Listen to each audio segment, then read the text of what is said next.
Hey there everyone, so welcome. I just wanted to talk about swatching. One of my watercolor friends in the group page over on Facebook named Leslie asked me a question, and I remember someone else asking me this too along the way, and I don't know if I've addressed it in other videos, but when swatching, what do we look for when we're trying out new colors, and how do we get these swatches to work like they do? Like, in other words, do you do them from light to dark? Do you do a mass tone swatch? What's best and how do you do it? Because it's really not intuitive, to tell you the truth. I've been doing them for so long now, I don't even realize that I'm looking for certain things when I swatch. And I really am. When I test watercolors, it's not just about getting the color and tone on the paper, but it's also about finding several things out when I do. And here's some things that I look for. Now, before I go through that list, I'm just going to show you a really good idea for your swatching. This is a Strathmore watercolor. It is not 100% cotton, it's the 400 series, but these are really, really inexpensive little books. And I like the fact that they're formatted lengthwise like this. So if you are looking for something that you can keep your swatches in like this and keep them alongside of you or hang them up in front of you so that whenever you're looking for watercolor, you can literally have them all in one place. This is so far the best thing that I have come up with for these watercolor swatches. So I have several of these over time with tons and tons of different swatches, depending on what I am working on at that time or what kind of watercolor I just got in. Like just recently on this channel, I was playing around with the White Nights, and I actually have not even added them in here. I just so far did some lunar blues and some different custom swatches in my granulation, but for my granulating class I have been doing all of these. And by the way, if you're not taking my granulating watercolor sketchbook class for beginners, I highly recommend it because you're going to learn so much in there. In fact, some of the paintings that we did in the class so far are right here. So I not only teach you how to make this really cool sketchbook, but you're gonna learn how to do all of these in just about 10 minutes. So like these are each little 10-minute videos layered up on top of each other using granulating watercolor. So shameless plug, but I just want you to know where the really cool classes are. All right, so whether you're doing circles or squares or larger squares like this, the things that I look for when I'm swatching are as follows. I'm going to put this here so that I can just talk as we swatch. Okay, so one of the things that I look for is how the color reacts to water. So what I typically do is whether I have a waterproof ink, and perhaps I will draw a little box and maybe put a line through it so that we can see transparency, or not. Like you can see these ones I didn't. I just wet the area, but for the sake of your sanity, because I know you can't see the water, I'm just going to draw a little waterproof box there, right? And then always label it, of course. But for this first demonstration, we're going to look and see what happens when a watercolor hits water. So to do that, I'm just painting a square, a nice or a rectangle, and then I'm going to take some nifty watercolor. This is the White Nights granulating hematite mist. Love this color, it's amazing. But here's the thing, rather than put it directly onto the square, right? If you were to put it directly onto the square, what would happen on dry paper is you would get the mass tone, which tells you one thing. It tells you coverage level, but that's all that tells you for right now. So let me get you good in on this so you can see it. So right now, all I've learned is that mass tone, it looks like this, and then it's going to dry, and I'm going to understand the dry shift. I'm also seeing that it is pretty opaque, right? Now, if we look at the side of the tube, because I know some of you would ask me, how do you know if it's granulating? On this tube here, it actually says, let me turn on my other light. There we go. It actually says G for granulating. So when it says G for granulating, and all the tubes are not equal, some will not have it at all, you know, but this one particular says G for granulating. And then it also tells me the pigment information. So on this, it's PB29 and PR101. So that's the pigment information. Then there's a light fast rating, which is 3, and I believe this is 3 out of 3. And then there's information on staining or non-staining, and opaque, semi-opaque, or transparent. Okay, so those are usually the things that you can find out on the side. Now, I need to take some of this watercolor off the brush. So I'm gonna just wet the brush, and this is a sable brush, which I tend to do a sable brush or something that, like a Neptune, something that really gives me a lot of water. I just find this to be the most consistent because it's sable. So I'm gonna kind of get it down to a lighter strength. And I'm gonna go in the middle of my square just to test it out, see if that's the lightest strength. I think I can actually go lighter than that. So I'm gonna add some more water, and I'm gonna go up here. Now this is on dry paper. So what I'm looking for is transparency at what strength. So it's not just about swatching the color, it's also about what is happening to this color as you add water, because it's a watercolor. And then I kind of do one of these because I want to see on dry paper if it travels. So you can see on this particular paper, and this one is 100% cotton paper by, this one's by Paul Rubens. So it's a little more absorbent than the typical like Arches or Fabriano. So it might not travel as much. It might actually grab onto the watercolor more, which I find that it does. Each paper is going to do a little different, but you're finding out right now how this moves. So then as I go through here, it didn't, like core would just go whoosh, right? Like when you use something that travels a lot. So say I'm going to put some water here, and let's just get one of these colors here, and we're going to do that. You see how much that travels? You see how that just explodes? Right? That didn't happen here. So in comparison, when I'm using this one, I can see a huge, huge difference. See what I mean? So that's one of the things I'm looking for when I'm swatching. So this one, because it's traveling, what's happening is I can rinse it out of my brush and get almost all the color out, and come up here and add some more water and just see how it connects. Now I can either leave it like that and leave all my swatches to just bleed on their own just by adding water, right? Or I can go ahead and I can paint this up. And now I've created something that's like the really, really like light tone to mass tone, right? Just like that. And that's how I get those lighter to darker swatches. So if I were to take a little more of this color and I were to go down at the bottom and just start working on more of a mass tone at the bottom, I know I love this color, right? It's just amazing. Let me tell you what it is, because I know you're gonna ask me and then I'm gonna forget.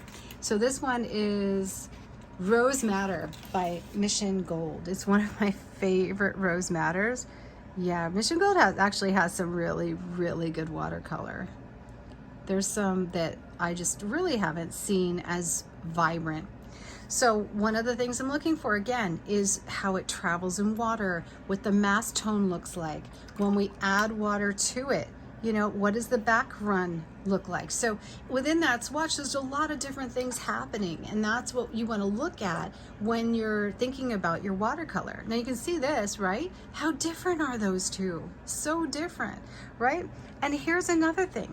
Let's go over here and let's think a little bit about a color that actually is different when it's watered down than when it's in its full glory. So this one is called Gray Rose Mist, and I actually did a painting demo on this one in the watercolor, the granulating watercolor for beginners sketchbook class, right? So this is the demo I did. It took no time at all to do this background. But what we learned is this is a classic example of what watercolor can be. This is one color that did all of this, not multiple colors. This is one paint color. So when you wet your paper and you look to swatch your color, don't just do a mass tone. Because if you just do a mass tone, that's all you're ever gonna know about that color. So let me show you. So this is Gray Rose Mist in mass tone. But what we don't see is the wonderful variety of colors you get. And you only get that with this if you do my method of letting the watercolor travel. So I'm gonna wet it all down and I'm gonna let it just kind of dance around the paper. We're gonna see if it wants to move. Does it want to just kind of deteriorate and break up? Yeah, it kind of does. Look at that. You know, if I grab a little bit more and I mix it in water, what happens? So I'm just dabbing at it. And the reason why is because this is the playtime where you get to find out so much about the watercolor. So sometimes don't try to fit it into one tiny little square and then leave it at that, because there are a lot of surprises that you wouldn't know are going to happen with a particular watercolor. You'll never find that out unless maybe you're lucky enough to come apart onto a channel like mine that is telling you all these nifty little tricks about watercolor and all the wonderful things they can do. So you see right now how it's the mass tone there is completely different than what's going on above, right? And if I add water and just start letting this granulation sink and swim, right? So some of the particles that are bigger are gonna sink, some are gonna swim. We're gonna start to see different variations within this watercolor. And we wouldn't have known that if we would have just done like a mass tone on it, right? I can see, you see how this right here, see how wet it is? So I had to get this one really, really wet for it to start showing me some of those beautiful little bits of rose that are in it. And even now, until it dries, it's still not gonna reveal everything that it has to offer. So in this Gray Rose Mist, and I'm gonna pay attention to this part, PB29 is what? PB29 is actually ultramarine. So knowing that this has PB29 in it, PR 187 and PG 17, we're gonna be looking for that in this color. And if I don't see it, it's in here somewhere. You know, like maybe we have to put a couple of drops of water on the top of the watercolor and then sit here and just get another swatch and play with it and just swatch it out until we figure it out. Because when it has more than one color in there and you know it's a granulating color, it's up to you to figure out what's going on with this paint, because not everybody is going to tell you. And I notice a lot of people swatch and have no idea that the colors they are swatching can do so much more than what you see. It's amazing to me actually that they do. There's a lot of channels out there that are swatching colors and they're just doing a basic swatch and not ever revealing some of the really amazing things that these colors can do. So don't be afraid to add water, like let the water dance around the page. As you can see in this next 5 minutes to 10 minutes as this dries, this is actually gonna reveal more of those pinks. And this is one of those things, we would not have seen the pink if we wouldn't have waited and really diluted that color. And now I'm just kind of taking some of that top layer. There's the pink right there, look at that. So it's on the, it separates. It's actually in here, but look at that. I actually have to pull it out. So it really shows up if you have a lot of white space. Is that amazing? Look at that. That beautiful pink, that little bit of rose peeked out as we just pulled it over from the bigger swatch as it started to dry. And it was a certain timing on this one, right? We didn't see it, and then all of a sudden it just broke apart. I'm gonna add a little more water to that, break it apart some more and bring it over. I see some of the violet that's like in the gray coming over.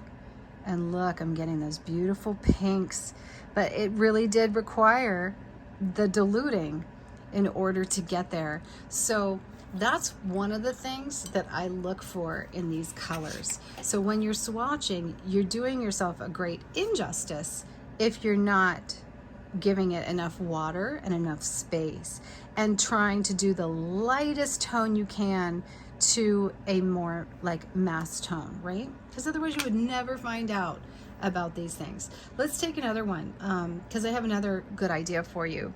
And this one is, it's called, let me see, Imperial Purple. I don't know if you've heard of it, but it's also a cool one that does some interesting things.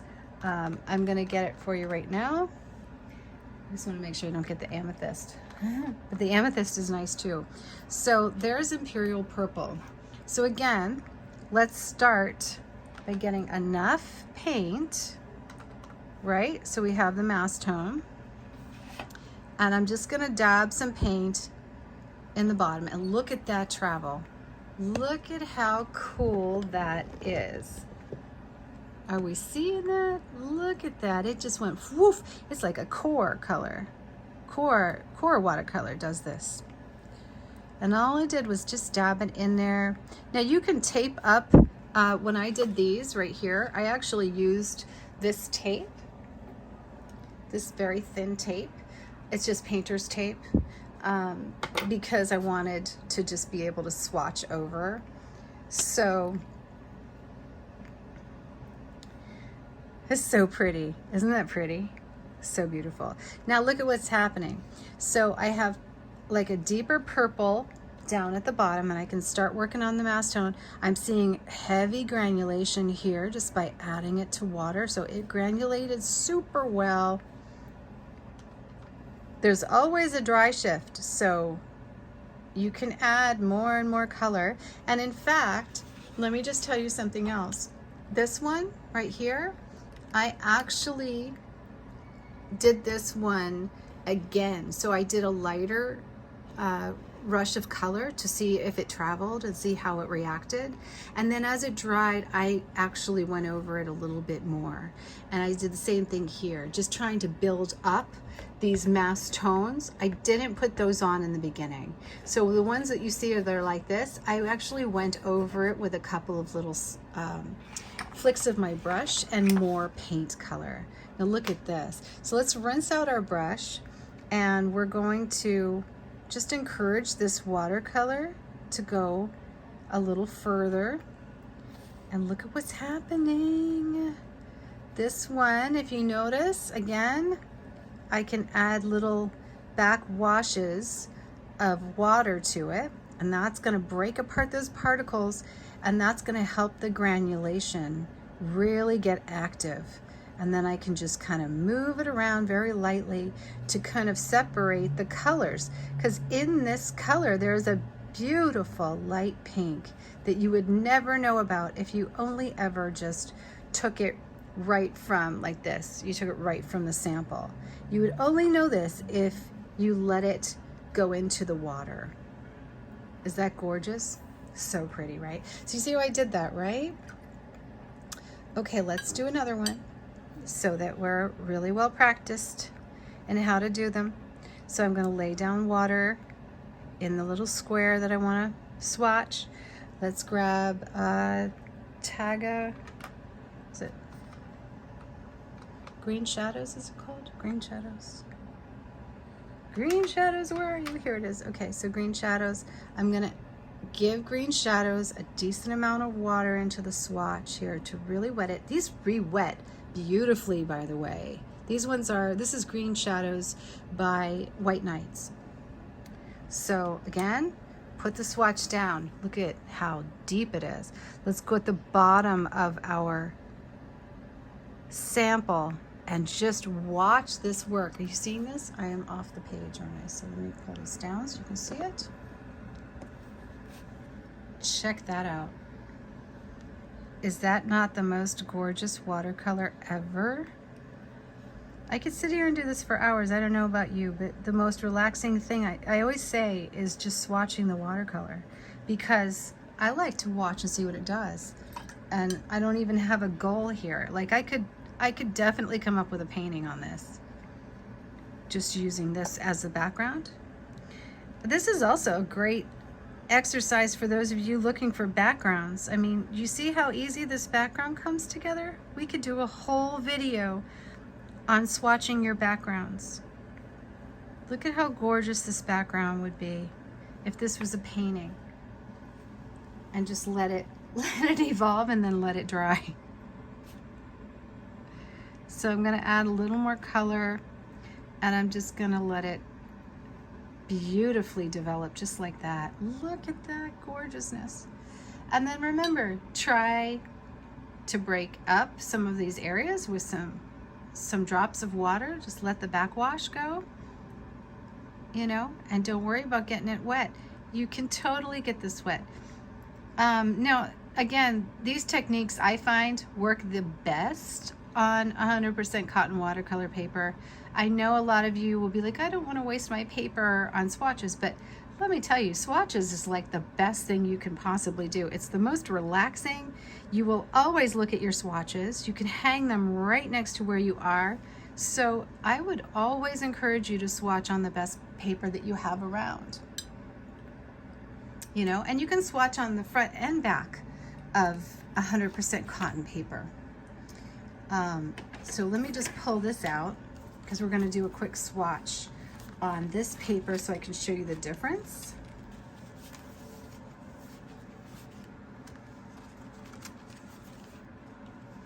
Okay, so this is the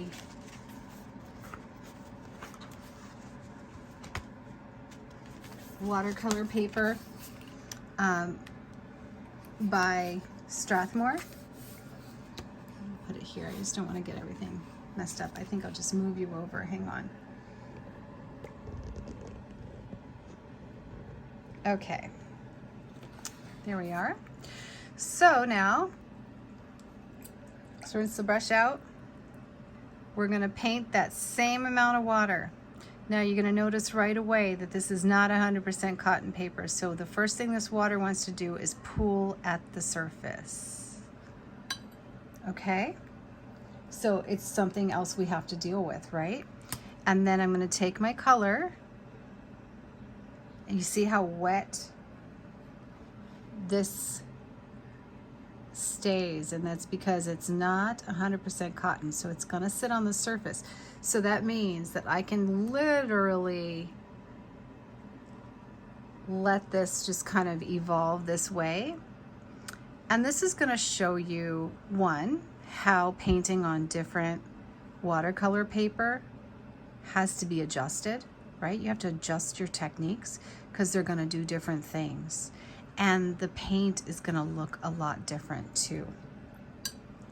Now notice that this paint on this particular paper, I happen to like this paper for swatching because it really breaks up the granulation, you know. But again, it sits on top of the paper and doesn't sink in. So I get a completely different effect. Where on 100% cotton paper, I almost have to wait a little longer for it to evolve. And I find that it takes a lot more color to get the mass tone on this paper than it does on 100% cotton paper. So literally, I have to keep dipping and use a lot more paint. So where you think you're saving, you're actually not saving, because it has this incredible dry shift and it almost goes so light that, you know, so much lighter. But at the same time, look at how beautiful this granulation is. See how pretty that is? All those different colors, but see how it doesn't want to sink in. There's nothing for it to sink in. So it's going to slide around the paper a lot, and that's going to give us very uneven washes. So if you're looking to have a very even wash that will keep drying, right? So let me show you the difference here. So see on 100% cotton paper as it dries, it just wants to even out so easily, right? Here, it's not gonna do that. It's gonna keep sliding around until the water just literally evaporates. And then at the point of which it evaporates, it's going to be kind of a very rough look, and it'll have lines on the edges, which makes it really difficult if you're trying to do an even wash. So if you're struggling with your watercolor, maybe your technique and your desire has to change, like your expectations have to change slightly as to what you can do on a non 100% cotton watercolor paper as opposed to the 100% cotton watercolor paper. All right, so that's my 25 minutes of meditative beauty with these gorgeous watercolors. This one, by the way, because I know you're going to ask me, is Aqua Mist, and that is also a granulating watercolor that I paint with in the granulating watercolor class. So let's see if I have a sample of what I painted. No, I don't have it. Not yet. This is one of the aquas, though. Isn't that beautiful? I used it as a background, and this is the blue mist. So you can see how the blue mist has blues and greens. Really, really pretty. So in any case, I hope this was helpful. I hope you learned something about swatching your colors and what to look for. Look for transparency, but especially don't just look for the mass tone, look for the lightest tone in the watercolor first, because as you can see, we would have totally missed this beautiful light rose color and not known that that color could paint something as gorgeous as this, because this is just one color. And that's how we found that out, is by a great swatch. All right, guys, have a great day. And I hope you come and take my watercolor classes so you can come and learn and play with us and do all the great examples. This is Jacqueline Jax. Have a wonderful time painting. This is your moment, and I hope you enjoy it.